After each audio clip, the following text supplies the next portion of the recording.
आइए हम आराधना में चलते हैं। आराधना में है छुटकारा, आराधना में है चंगाई, आराधना में है छुटकारा, आराधना में है चंगाई। शरीर प्राण आत्मा में शांति आनंद देता है, जान से भी प्यारा प्रभु। शरीर प्राण आत्मा में शांति आनंद देता है, जान से भी प्यारा प्रभु। प्रार्थना करें, आराधना करें, वो अच्छा है, कितना भला है। हालेलुया। प्रार्थना करें, आराधना करें, वो अच्छा है, कितना भला है। छुटकारा पाए हमेशा, हालेलुया। छुटकारा पाए हमेशा, छुटकारा पाए हमेशा, हालेलुया। छुटकारा पाए हमेशा। मांगोगे तुम्हें मिलेगा, ढूंढोगे तुम पाओगे। मांगोगे तुम्हें मिलेगा, ढूंढोगे तुम पाओगे। खटखटाओ खोलेगा स्वर्ग की आशीषें, पाओ तुम उसे अभी। खटखटाओ खोलेगा स्वर्ग की आशीषें, पाओ तुम उसे अभी। प्रार्थना करें, आराधना करें, वो अच्छा है, कितना भला है। हालेलुया। प्रार्थना करें, आराधना करें, वो अच्छा है, कितना भला है। छुटकारा पाए हमेशा, हालेलुया। छुटकारा पाए हमेशा, छुटकारा पाए हमेशा, हालेलुया। छुटकारा पाए हमेशा। प्रार्थना करो निरंतर, प्रार्थना करो विश्वास से। प्रार्थना करो निरंतर, प्रार्थना करो विश्वास से। धर्मी जन की प्रार्थना, विश्वास की प्रार्थना, होती है सारे बंधन। धर्मी जन की प्रार्थना, विश्वास की प्रार्थना, होती है सारी बंधन। प्रार्थना करें, आराधना करें, वो अच्छा है, कितना भला है। हालेलुया। प्रार्थना करें, आराधना करें, वो अच्छा है, कितना भला है। छुटकारा पाए हमेशा, हालेलुया। छुटकारा पाए हमेशा, छुटकारा पाए हमेशा, हालेलुया। छुटकारा पाए हमेशा। जिंदगी मेरी बदल गई, जब से मसीह को पाया है। खिल गई है कलियां नई, यीशु बहार लाया है। जिंदगी मेरी बदल गई, जब से मसीह को पाया है। खिल गई है कलियां नई, यीशु बहार लाया है। जीवन है क्या पल ही दो पल का, जिसने है जाना होगा क्या चंगा। जीवन है क्या पल ही दो पल का, जिसने है जाना होगा क्या चंगा। घड़ियां सुनहरी फिर ना लौटेंगी, घड़ियां सुनहरी फिर ना लौटेंगी। मुक्ति और जीवन को धारा है। जिंदगी मेरी बदल गई, जब से मसीह को पाया है। खिल गई है कलियां नई, यीशु बहार लाया है। मार्ग हमारे वो दर्शन करेगा, कदम डगमगाए हाथ थामेगा। मार्ग हमारे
लाया है, यीशु बहार लाया है, यीशु बहार लाया है।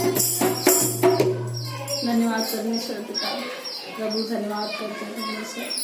प्रभु हाँ परमेश्वर, हमारी जिंदगी में कोई आशा नहीं थी जब तक आप नहीं थे।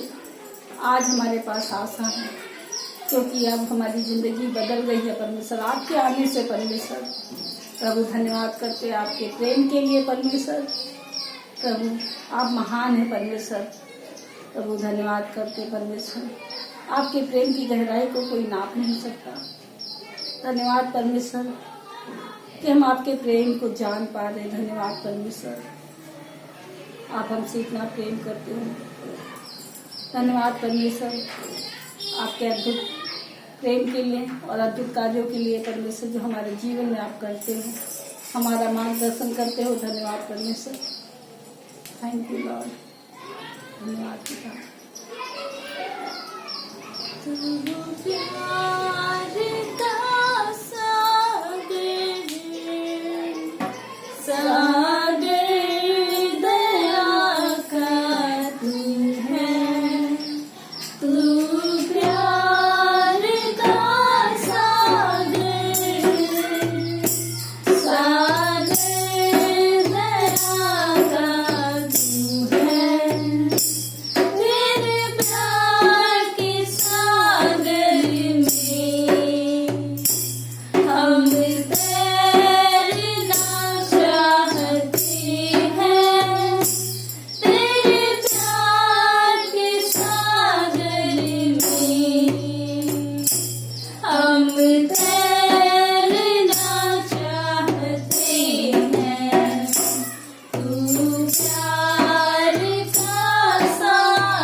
परमेश्वर पिता।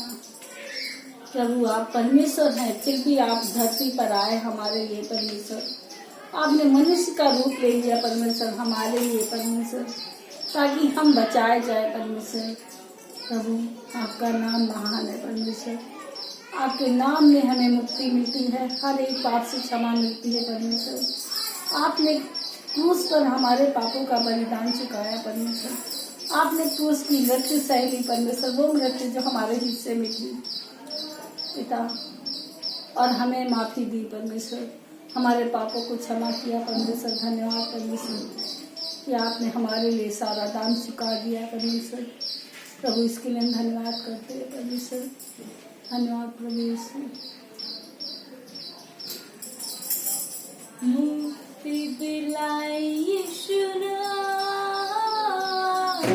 शांति दिलाई यीशु नाम, मुक्ति दिलाई यीशु नाम, शांति दिलाई यीशु नाम।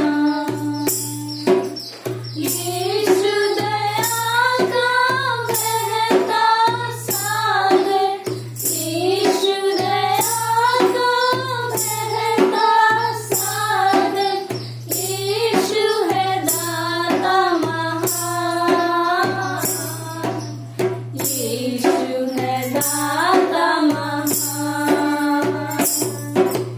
मुक्ति दिलाई यीशु नाम, शांति दिलाई यीशु नाम, मुक्ति दिलाई यीशु नाम, शांति दिलाई यीशु नाम। चरनी में तूने जन्म लिया यीशु, चरनी में तूने जन्म लिया यीशु, सूली पे किया विश्राम, सूली पे किया विश्राम। मुक्ति दिलाई यीशु नाम, शांति दिलाई यीशु नाम। हम सबके पापों को मिटाने, हम सबके पापों को मिटाने, यीशु हुआ बलिदान, यीशु हुआ बलिदान। मुक्ति दिलाई यीशु नाम, शांति दिलाई यीशु नाम, मुक्ति दिलाई यीशु नाम, शांति दिलाई यीशु नाम।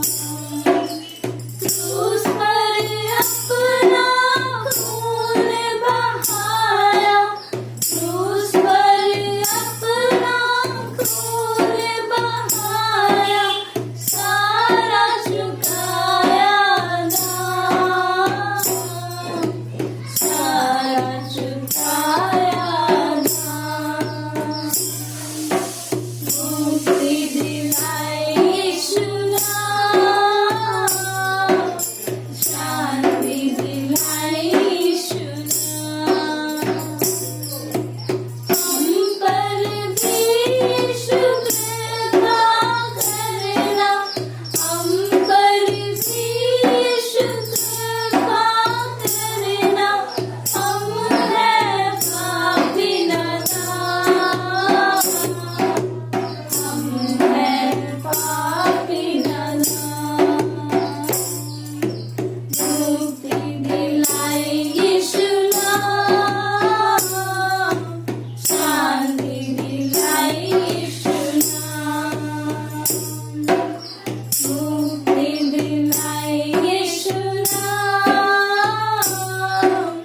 शांति दिलाई यीशु नाम। धन्यवाद करते हैं परमेश्वर पिता। धन्यवाद परमेश्वर कि आपने हमें मुक्ति दी है पापों से, शैतान के बंधनों से परमेश्वर। आपने हमें मुक्ति दी है परमेश्वर। आपने हमारे लिए परमेश्वर सारा दाम चुका दिया। अब हमें कुछ करने की जरूरत नहीं परमेश्वर। धन्यवाद इस अद्भुत प्रेम के लिए परमेश्वर। आगे का समय हम आपके चरणों में रखते हैं परमेश्वर।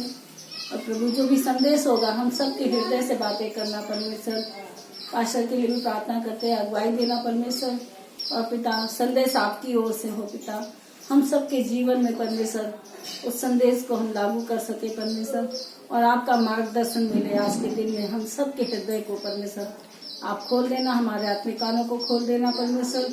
जो भी संदेश आए परमेश्वर हम ग्रहण कर सके उसे, और 60 गुना 100 गुना फल लाने वाले बन सके परमेश्वर, आपके राज्य को बढ़ाने वाले बन सके। धन्यवाद करते हैं, आगे का समय में आपके चरणों में रखते हैं। प्रार्थना विनती हमारा उद्धार करता प्रभु यीशु मसीह के नाम से मांगते हैं, आमीन। आइए हम लोग वचन को देखते हैं। योना का 19 अध्याय वचन 11 हम लोग पढ़ेंगे। योना 19 अध्याय वचन 11।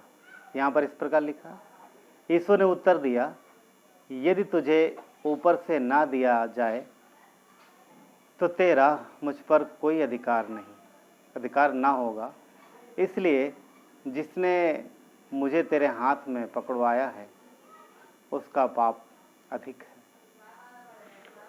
और अगर हम लोग यिर्मयाह का 31 अध्याय देखें, यिर्मयाह का 31 अध्याय और 35 और 36 में जाएंगे। यिर्मयाह 31, 35 और 36 में तो यहाँ पर इस प्रकार लिखा है। यिर्मयाह 31, 35 से 36 कहता है कि जिसने दिन में प्रकाश देने के लिए सूर्य को और रात में प्रकाश देने के लिए चंद्रमा और तारागण के विषय में नियम ठहराए हैं, जो समुद्र को उछालता और उसकी लहरों को गरजाता है, और जिसका नाम सेनाओं का यहोवा है, यही यहोवा यूं कहता है,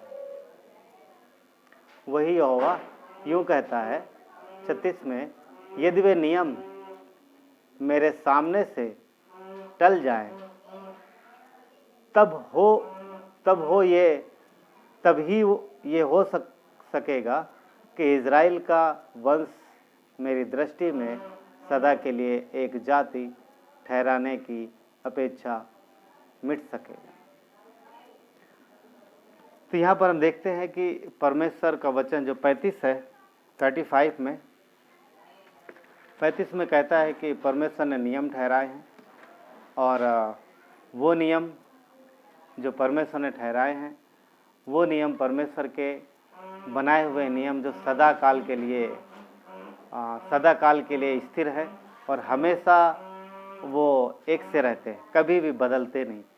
क्योंकि परमेश्वर का अधिकार जो है हर पूरी सृष्टि के ऊपर है। परमेश्वर का पूरी सृष्टि पर अधिकार है, और उसने जो नियम बना दिए, जो नियम ठहरा दिए, वो नियम पूरे हो गए, और वैसे के वैसे तब से आज तक चले आ रहे हैं।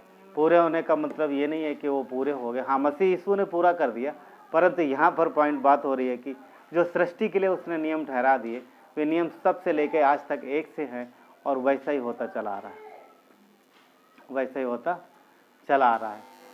और परमेश्वर जो है वो अपने बच्चों के लिए उसने इस सृष्टि की रचना की, और इस रचना में हम देखते हैं कि परमेश्वर के अधिकार को उसने सूरज को जैसा अधिकार दिया वैसा आज तक होता चला रहा। उसने जो चांद को ना, जो तारागणों को, हर एक चीज़ के लिए नियम ठहराया। सूरज के लिए नियम ठहराया, वो आज है। चांद के लिए जो नियम ठहराया है। तो परमेश्वर अधिकार रखता है, और सारा अधिकार जो है परमेश्वर का है। सारा अधिकार परमेश्वर का है, सारी चीज़ें परमेश्वर के अधीन में है, सारी चीज़ें परमेश्वर के अधीन में। तो परमेश्वर ने, वचन कहता है कि परमेश्वर ने सारा अधिकार पुत्र को दे दिया, सारा अधिकार पुत्र को दे दिया। मत्ती के 28-18 में हम देखते हैं, यीशु ने उनके पास आकर कहा, मत्ती के 28 का वचन 18 में इस प्रकार लिखा है कि यीशु ने कहा कि स्वर्ग और पृथ्वी का सारा अधिकार मुझे दिया गया है, स्वर्ग और पृथ्वी का सारा अधिकार मुझे दिया गया। तो हम देखते हैं कि सारा अधिकार परमेश्वर ने मसीह यीशु को दिया, सब उसके हाथ में, सारा अधिकार उसके हाथ में। और परमेश्वर के पास जो अधिकार है वो हमेशा के लिए है, और हम उस परमेश्वर पर भरोसा करते हैं जिसके पास सारे अधिकार हैं। यहाँ क्या कहता है? सारा अधिकार, स्वर्ग और पृथ्वी का सारा अधिकार परमेश्वर को दिया गया, मसीह यीशु को दिया गया। तो होता क्या है कि लोग अधिकारियों के पास जाते हैं ताकि उनके जो काम है, जो उनकी जो चीज़ें हैं, जो उनकी आवश्यकताएं वो पूरी हो सके। हर एक व्यक्ति अलग अलग कार्य के लिए अलग अलग अधिकारी के पास जाता है। यहाँ पर वचन कहता है कि मसीह यीशु ने कहा कि सारा अधिकार, आकाश और पृथ्वी सारा अधिकार बोलता मुझे दिया गया है। तो हर एक चीज़ का अधिकार यीशु के पास है, हर एक चीज़ का, क्या सृष्टि का, क्या सृष्टि के संचालन का, क्या मनुष्य का, मनुष्य के जीवन का, क्या दुष्ट आत्माओं का, हर एक अधिकार मसीह यीशु के पास है। और कितनी अच्छी बात है कि वो मसीह यीशु वो हमारा परमेश्वर है, वो हमारा उद्धार करता है और हम उसके पास जाते हैं। क्यों? सारा अधिकार, हमें और किसी के पास जाने की ज़रूरत नहीं। हाँ, ऐसा नहीं है कि भाई अब हमारे पास कुछ अलग काम आ गया तो हम किसके पास जाएं।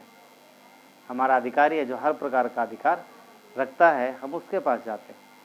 पहला पत्रस का 3:22 में इस प्रकार लिखा है। हाँ, पहला पत्रस के 3:22 में लिखा है कि वो स्वर्ग जाकर परमेश्वर के दाहिनी ओर बैठ गया और स्वर्गदूत और अधिकारी और सारी सामर्थ उसके अधीन किए गए। तो यहाँ पर देखते हैं कि सारे सब कुछ उसके अधीन किया गया। किसके? मसीह यीशु के। सब कुछ उसके अधीन किया गया। क्या फरिश्ते, क्या सारे अधिकार, सारी सामर्थ, सब उसके अधीन है, सब कुछ उसके अधीन है। और वो कहाँ पर है? परमेश्वर के दाहिनी ओर, राइट, परमेश्वर के दाहिनी ओर। तो सब परमेश्वर के, सब मसीह यीशु के अधीन है और कुछ भी उसके अधीनता से बाहर नहीं है। तो ये हमारे और आपके लिए बहुत अच्छी बात है कि हम जिस परमेश्वर पर विश्वास करते हैं सब कुछ उसके अधीन में है, सब उसके अधिकार में, सारी सामर्थ उसके अधिकार में। यूहन्ना 1:3 कहता है कि सब कुछ, यूहन्ना के 1:3 में हम देखते हैं कि सब कुछ मसीह यीशु के द्वारा बना है। सब कुछ, हाँ, कहता है सब कुछ उसी के द्वारा स्थिर है, सब कुछ उसी के द्वारा बना है और सब उसी के द्वारा स्थिर भी है। सारी रचना ना मसीह यीशु के द्वारा हुई है। वचन, हाँ, वचन के द्वारा सब कुछ बना है, हम देखते हैं। और ये अधिकार है, ये अधिकार है, क्योंकि अधिकार है ना, अधिकार क्षेत्र के अंतर्गत दायरे में जो जितनी चीज़ें आती हैं उन चीज़ों पर अधिकारी का नियंत्रण होता है, राइट। तो यहाँ पर हम देखते हैं कि सारी सृष्टि की रचना ना, जबकि परमेश्वर का वचन उत्पत्ति 1:1 में कहता है कि वहाँ पर हम देखते हैं कि परमेश्वर ने रचना शुरू करी ना, पृथ्वी की सारी चीज़ों को बनाना शुरू किया। और वहाँ कहता है परमेश्वर ने आदि में आकाश और पृथ्वी की रचना की, राइट, सृष्टि की एक्चुअली ना। और यहाँ पर हम सारी चीज़ें देखते हैं कि मसीह यीशु में बनाई जा रही, यूहन्ना के 1:3 में। तो ये क्या दिखा रहा? अधिकार को, क्योंकि अधिकार है तभी कर सकता है कोई भी ना। तो परमेश्वर के पास अधिकार है।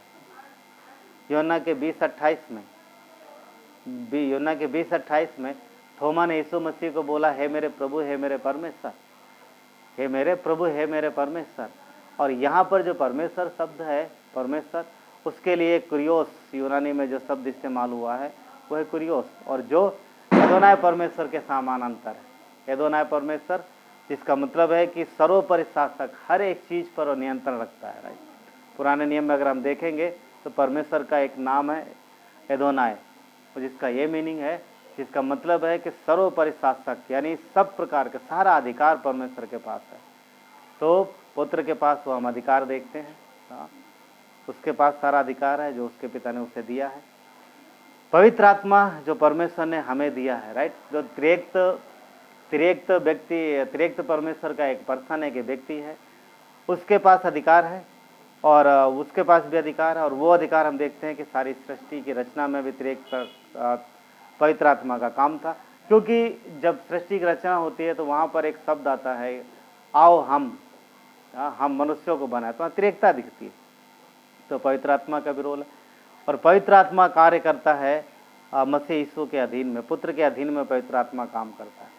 और जब यीशु मसीह धरती पर थे तो पवित्र आत्मा उनकी सहायता कर रहा था, उनके साथ था।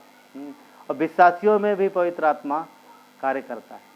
आज विश्वासी जीवन में पवित्र आत्मा का बहुत बड़ा रोल है। विश्वासियों के बीच में वो कई सारे कार्य करता है, कई सारी चीज़ें हैं जो विश्वासियों के जीवन में वो करता है।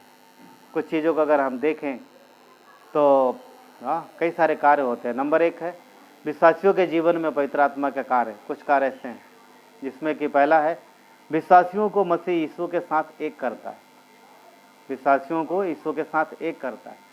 तो पवित्र आत्मा का काम है कि पुत्र के साथ विश्व हमारी संगति, हमारी फेलोशिप को एक करे, एक करे।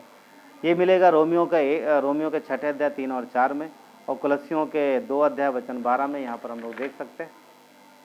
दूसरा है, पवित्र आत्मा का कार्य है कि पाप से शुद्ध करता है, पाप से शुद्ध करता है, पाप के शुद्धिकरण में भाग लेता है, कार्य करता है। क्योंकि विश्वासी जब तक धरती पर है तब तक वो पाप करेंगे, क्योंकि पाप की क्षमता बनी रहती। हम स्वर्गीय दृष्टि में पवित्र किए गए हैं, हमारा जो स्वर्ग में जो हम पवित्र हैं स्वर्गीय दृष्टि में, और हमारा उद्धार जो सुनिश्चित है। परंतु जब तक हम धरती पर हैं तब तक हम कुछ ना कुछ हमारे अंदर पाप की क्षमता बनी रहती है। तो पवित्र आत्मा पाप से शुद्ध करता है, रोमियो के 2:29 में, रोमियो का 8:13 से 14 में मिलेगा। अगला है तीसरा, वो अलग करता है और पवित्र करता है, संसार की बुराई से अलग करता है और बुराई से अलग रखने में मदद करता है और पवित्रीकरण में मदद करता है। अगला है, विश्वासियों के अंदर पूर्ण निवास करता है। तो पवित्र आत्मा जो है हमारे और आपके अंदर पूरा निवास करता है। ऐसा नहीं कि आधा निवास करे, आधा अधूरा नहीं, पूरा कंप्लीट हमारे अंदर निवास करता है। और ये कब होता है? जब हम पश्चाताप करते हैं परमेश्वर के सामने और मसीह यीशु के बलिदान पर विश्वास करते हैं, पापों का अंगीकार करते हैं और उसके क्रूस पर किए गए फिनिश वर्क को, संपूर्ण कर्म को विश्वास करते हैं, और जब उससे क्षमा मांगते हैं अपने पापों की और सच्चे हृदय से जब हम विश्वास करते हैं तो हमारा उद्धार हो जाता है। और परमेश्वर हमें क्या देता है? परमेश्वर हमें श्योरिटी देता है। किस चीज़ की? पवित्र आत्मा की। वो हमारे अंदर पवित्र आत्मा उसी समय डाल देता है और हमेशा के लिए वो निवास करता है। यूहन्ना का 3:34 में है और यूहन्ना का 14:17 में मिलेगा, 1 कुरिन्थियों 6:19 में मिलेगा। अगला है, मुहर लगाता है तथा उद्धार सुनिश्चित करता है। कौन? पवित्र आत्मा। तो ये उसका आगे का प्रोसेस है। पवित्र आत्मा हमारे अंदर एक छाप लगा देता है, मुहर लगा देता है और हमारे उद्धार को सुनिश्चित कर देता है कि हमारा उद्धार जो है वो पक्का हो गया, सुनिश्चित हो गया। जैसे कि कोई अगर कुछ प्रॉपर्टी खरीदता है तो गवर्नमेंट की तरफ से जो रजिस्ट्री में होती है वो एक पक्का होता है कि ये आपकी है, ये प्रॉपर्टी है, आपकी है। तो पवित्र आत्मा जो है हमारे उद्धार को सुनिश्चित करता है, हमारे उद्धार को सुनिश्चित करता है। 2 कुरिन्थियों 1:21-22 में रहेगा, इफिसियों का 1:13 से 14 में मिलेगा, 13 और 14 में। और अगला जो है, विश्वासियों के जीवन में मसीह के समान फल उत्पन्न करता है। विश्वासियों के जीवन में मसीह के योग्य फल उत्पन्न करता है। परमेश्वर को जैसा चाहिए ना वो स्वभाव, वो फल लेके आता है। ये कार्य किसका है? पवित्र आत्मा का। पवित्र आत्मा कार्य करता है मसीह लोगों के जीवन में, राइट। गलातियों के 5वां अध्याय वचन 16 में है और 22 से 25 में, 6 अध्याय 7 से 8 में मिलेगा। तो क्योंकि विश्वासी जीवन में फल आए जरूरी है, फल आना जरूरी है। और पवित्र आत्मा विश्वासी को, यानी जो उस पर विशेष विश्वास करता है, पवित्र आत्मा हमें हमारे जीवन से परमेश्वर के योग्य फल लाता है, बुराई से दूर रखता है और पवित्र आत्मा के फल लेके आता है। 7, परमेश्वर की बात को समझने और ग्रहण करने के लिए मन को ज्योतिर्मय करता है। तो परमेश्वर की बात को, यानी परमेश्वर क्या हमसे बात करना चाहते हैं, उसके वचन को समझने के लिए और स्वीकार करने के लिए हमारे मन को ज्योतिर्मय करता है, यानी मन की आंखों को खोलता है, हृदय को तैयार करता है कि हम परमेश्वर की बात को समझ सकें और ग्रहण कर सकें। 1 कुरिन्थियों 2:10 से 15 में है और 1 यूहन्ना 2 अध्याय 20 से 27। अगली बात, झूठी आत्मा और शिक्षाओं को परखता है। यानी कोई गलत शिक्षा या फिर कोई ऐसा व्यक्ति जो हमारे आसपास आता है और वो गलत मकसद से आता है या फिर कोई गलत शिक्षा लेके आता है, तो पवित्र आत्मा मदद करता है कि हम वचन के थ्रू उसको पहचान सकें, वचन के द्वारा हम उसके जो शिक्षा को या उसको जान सकें। ये पवित्र आत्मा का कार्य है, वो परखता है, वो जांचता है। 1 यूहन्ना में मिलेगा 1 से 4 में, एंड अगला वो अगुवाई करता है और मार्गदर्शन करता है। तो पवित्र आत्मा हमारी अगुवाई करता है, विश्वासियों के जीवन में वो अगुवाई करता है, वो मार्ग दिखाता है ताकि सही मार्ग को चुन सके ना, सही मार्ग को चुन सके। वो दिखाता है कि किस मार्ग में जाना है, क्या सही है, क्या हमें करना चाहिए, क्या नहीं करना चाहिए। परमेश्वर की इच्छा को एक्चुअली में प्रकट करता है ना, परमेश्वर की इच्छा को जानता है, ताकि चुनाव जो हो, जो हमारा चुनाव जो हो वो परमेश्वर की इच्छा अनुसार हो, ना कि स्वयं की इच्छा के अनुसार। तो पवित्र आत्मा अगुवाई करता है, मार्गदर्शन करता है, जीवन में मार्ग दिखाता है। अगला जो है विश्वासियों को सच्चाई सिखाता है। पवित्र आत्मा सच सिखाता है, यानी सच के नज़दीक लेके जाता है, वचन की गहराई को समझने में मदद करता है, ये उसका कार्य है। तो पवित्र आत्मा का कार्य है जो हमारे जीवन में ना, विश्वासियों के जीवन में बहुतायत के साथ होता है। एक्चुअली में पवित्र आत्मा की मदद की ज़रूरत हमें हमेशा है। इसीलिए आप देखोगे यीशु ने कहा है कि पवित्र आत्मा को शोकित मत करो ना, पवित्र आत्मा को शोकित मत करो।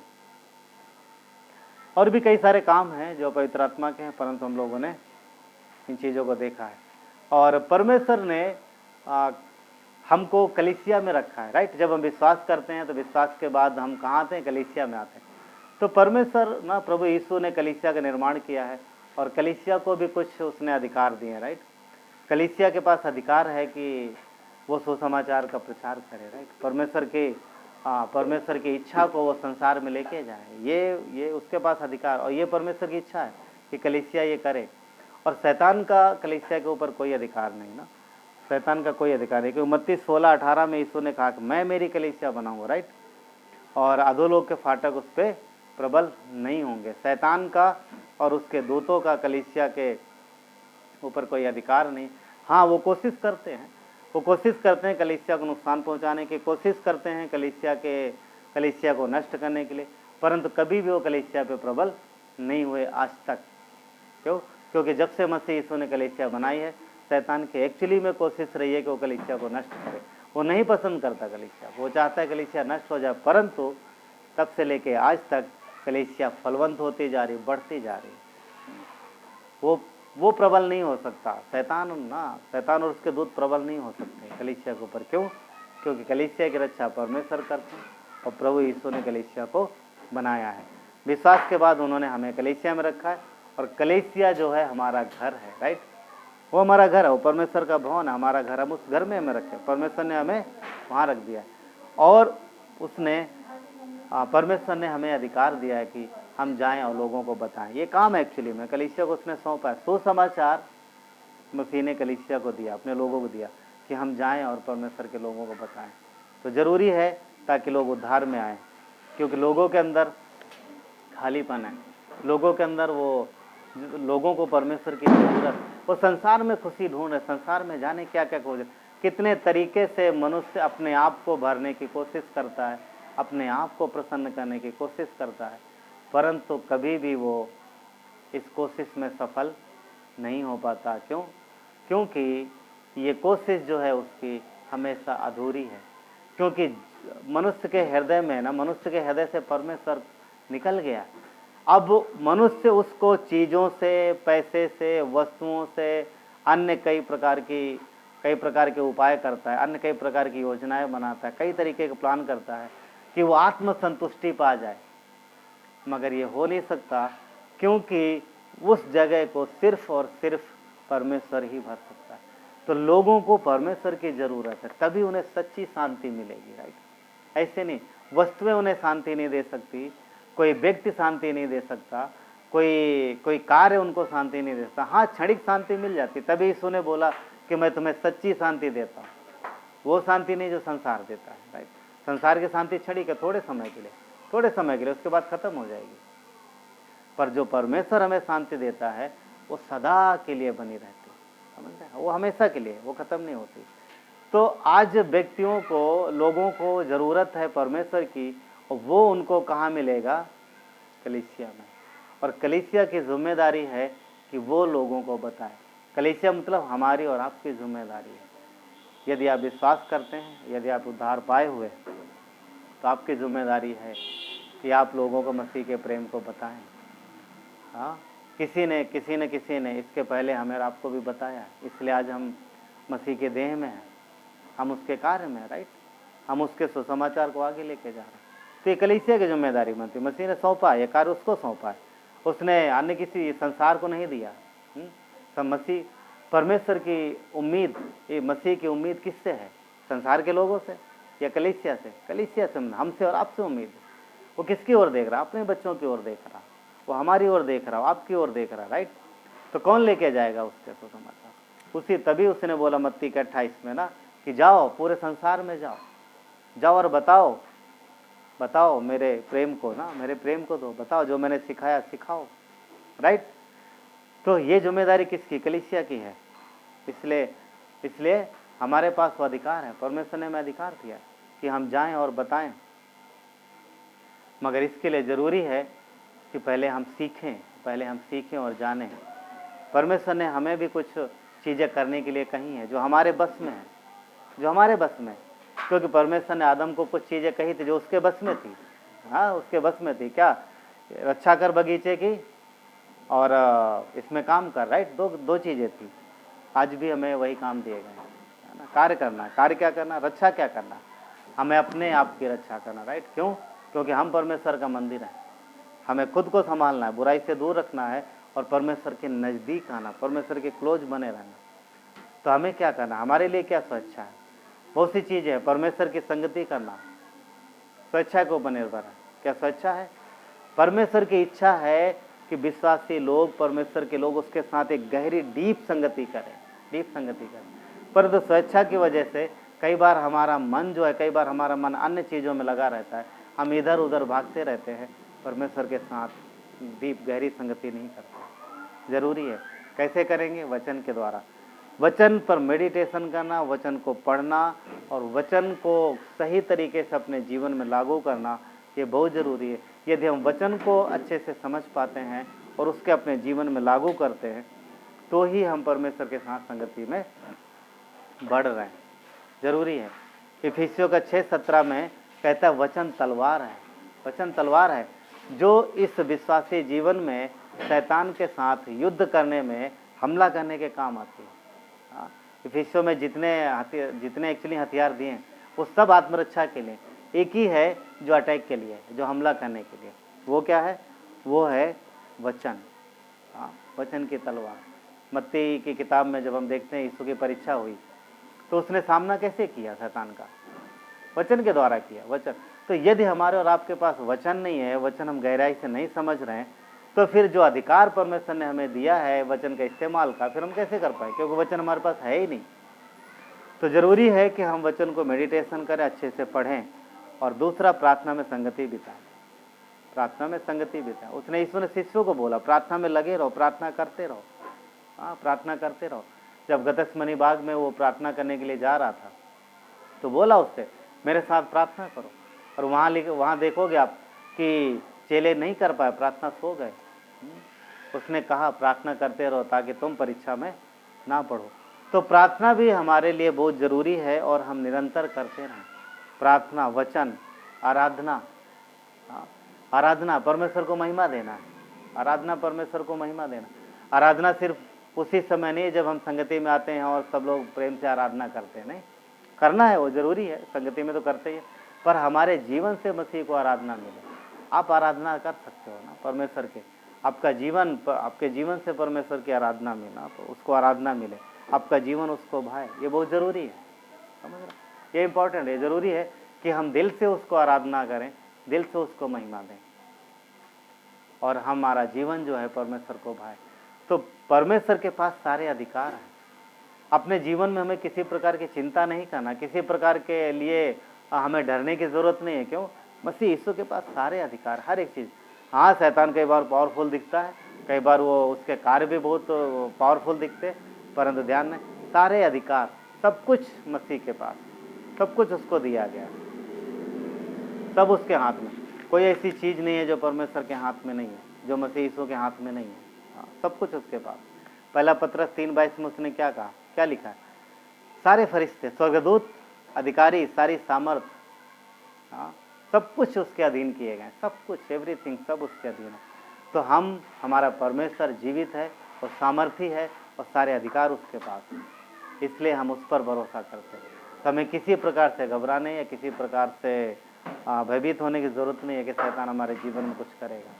हाँ, परमेश्वर अगर उसे अधिकार देता है और उसे अगर आदेश देता है तो उसकी इच्छा मानेगा, परमेश्वर की इच्छा अनुसार वो कर सकता है। परंतु ध्यान रहे, परमेश्वर अपने बच्चों से बहुत प्यार करता है, परमेश्वर आपसे बहुत प्यार करता है, आपसे बहुत प्यार करता है। इसलिए हम परमेश्वर की सामर्थ्य पर, परमेश्वर के अधिकार पर जो उसने उसके पास हैं, हम उनको ध्यान दें, उनको उसके गुणों को सोचें, वो कैसा परमेश्वर है, राइट। और वो हमारी मदद करता है हर एक समय, हर समय संभालता है। तो हमारे पास जो है, उसने जो हमें घर दिया, कलीसिया घर दिया, हमें कलीसिया में रहना, बने रहना है और सुसमाचार को बढ़ाते रहना। और जो चीज़ें हमें करना है, वचन, प्रार्थना, संगति, इनमें मजबूत रहना है, क्योंकि ये हमारे हाथ में, वचन पढ़ना हमारे हाथ में। परमेश्वर की इच्छा है कि हम पढ़ें, परमेश्वर की इच्छा है हम प्रार्थना करें, परमेश्वर की इच्छा है हम आराधना करें, मगर एक पर्सन की इच्छा नहीं है कि मैं सब करें, समझ रहे।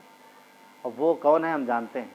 वो नहीं चाहेगा कि आप वचन पढ़ो, वो नहीं चाहेगा कि आप प्रार्थना करो, वो नहीं चाहेगा कि आप हाथ उठा के आराधना करो, आपके समय को वेस्ट करेगा। और इसलिए ज़रूरी है कि हमें ध्यान देना परमेश्वर के वचन पर और उसके पास और नज़दीक जाना, और जो उसने हमें अधिकार दिया उस अधिकार का हमें इस्तेमाल करना। मत्ती के 10 में उसने चेलों से कहा, बीमारियों पर, दुष्टात्माओं पर, मृत्यु पर और कोढ़ पर उसने अधिकार दिया इन सब चीज़ों पर। तो परमेश्वर जो कि हमारे साथ है और मसीह यीशु जो हमसे प्रेम करते हैं, तो हम उनके साथ बने रहें संगति में। पवित्र आत्मा है हमारे साथ सहभागिता करने के लिए, वो हमें परमेश्वर से कनेक्ट करता है। पर जब हम उसके नज़दीक जाएंगे नहीं तो कैसे होंगे, कैसे हम उसके साथ संगति पर कर पाएंगे। पवित्र आत्मा काम करता है कि हम परमेश्वर की इच्छा को, उसके विचारों को समझें, उसकी बातों को जानें, जो हमें से समझाना चाहता है, बात करना चाहता है। पर जब हम उसके साथ एकांत में समय बिताएंगे, प्रार्थना में समय बिताएंगे, वचन के साथ समय बिताएंगे, तभी हम उसके साथ जान पाएंगे। ये चीज़ें हमें करना है, परंतु भ्रमित करना और भटकाना शैतान का काम है। वो आपका जो अधिकार है वो उसको इस्तेमाल नहीं करने देना चाहेगा, आपको अन्य चीज़ों में लगा के रखेगा, चारों तरफ की चीज़ों में भ्रमित करके रखेगा, फंसाएगा ताकि आप संगति ना आ सकें, वो रोकेगा ताकि आप प्रार्थना में ना जा सकें, वो वचन पढ़ने से दूर करेगा, आपके शरीर में प्रॉब्लम दे सकता है, छोटी मोटी कुछ भी चीज़ें। परंतु ध्यान रहे, आपके पास अधिकार है किसका, कि आप इन सारी चीज़ों को, मसीह यीशु के नाम से दुष्ट आत्माओं को, इन सारी चीज़ों का आप आदेश दे सकते हो। हम आदेश दे सकते हैं कि दूर हो हमसे, ताकि हम परमेश्वर के साथ फेलोशिप कर सकें, मजबूत संगति कर सकें। परमेश्वर सारी चीज़ों का अधिकारी है, सारा अधिकार उसे दिया गया है, और वही अधिकार मसीह यीशु के पास, जो कि परमेश्वर, जो कि हमारा उद्धार करता परमेश्वर है और हम उसके लोग हैं। तो परमेश्वर हमसे प्यार करता है, राइट। परमेश्वर हमसे प्यार करता है, वो हमारे साथ संगति करना चाहता है। शैतान अपने अधिकार को बखूबी इस्तेमाल करता है, तो विश्वासी होने के नाते हम भी अपने अधिकार को इस्तेमाल करें और परमेश्वर के अधिकार पर भरोसा रखें। क्योंकि वो एक सा है, वो बदलता नहीं। शैतान झूठ कान में डालेगा कि परमेश्वर तुमसे प्यार नहीं करता, तुम्हारी प्रार्थना नहीं सुनता, इतने दिन हो गए, देखो परमेश्वर ने क्या दिया तुम्हें। मगर ध्यान रहे, परमेश्वर कभी बदलता नहीं है। जो अधिकार उसके पास हैं वो हमेशा के लिए हैं, और उसका दिल, उसका हृदय जो हमारे और आपके लिए, वो एक सा है। झूठ कौन बोलता है, आप जानते हैं। हाँ, इसलिए जो अधिकार दिए गए हैं, जो हमारे पास हैं करने के लिए चीज़ें, वो हम करें, विश्वास योग्य रहें और बने रहें परमेश्वर के साथ। चलिए प्रार्थना करते हैं। परमेश्वर पिता, धन्यवाद देते हैं आपके प्रेम और दया के लिए। प्रभु सारा अधिकार, स्वर्ग और पृथ्वी का सारा अधिकार आपको दिया गया है, इसलिए हमें कहीं और जाने की ज़रूरत नहीं है, किसी और तरफ देखने की ज़रूरत नहीं है। हमारे जीवन से रिलेटेड कोई भी बात हो, कोई भी चीज़ हो, प्रभु हम आपके पास आते हैं, क्योंकि सारा अधिकार आपके पास, हर एक चीज़ का अधिकार आपके पास। तो हम किस चीज़ के लिए कहीं और जाएं। आपने चेलों से पूछा, क्या तुम भी चले जाओगे? और पतरस ने जवाब दिया, प्रभु हम कहाँ जाएं, अनंत जीवन की बातें तेरे पास, हम कहाँ जाएं प्रभु, कहाँ जाएं, कहीं और नहीं। सब कुछ आपके पास है प्रभु, सारा अधिकार आपके पास। हमारे जीवन का, हमारे जीवन से संबंधित हर एक चीज़ का धन्यवाद देते परमेश्वर। प्रभु यीशु धन्यवाद देते, आपकी महिमा करते। हमारे मन की आंखों को ज्योतिर्मय करो प्रभु, ताकि शैतान के झूठ को हम पहचान सकें और आपके साथ प्रभु हम मजबूत रिश्ते में बने रहें। आपके साथ हमारा कम्युनिकेशन मजबूत रहे, बातचीत मजबूत रहे पिता। ये रिश्ता और मजबूत होता जाए, दिन पर दिन हम आप में और बढ़ते जाए प्रभु यीशु पिता। ये आपकी इच्छा है परमेश्वर।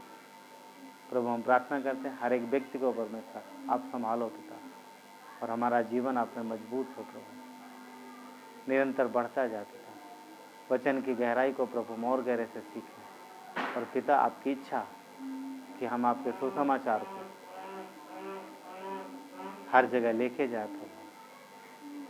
पिता हम प्रार्थना करते परमेश्वर कि प्रभु यीशु जो अधिकार कलीसिया को आपने दिया है, जो कार्य है प्रभु एक्चुअली वो करो और हम करें परमेश्वर विश्वास हो पिता, ताकि हमारे द्वारा और भी बहुत सारे आत्माएं बचाई जा रही और बचाई जाए पिता। धन्यवाद देते परमेश्वर। प्रभु आपकी महिमा करते हैं, सारा आदर गौरव महिमा आपको देते हैं। प्रार्थना पे उद्धार करता प्रभु यीशु मसीह के नाम से हम धन्यवाद देते हैं, प्रार्थना सुनने के लिए और ग्रहण करने के लिए। धन्यवाद। Thank you.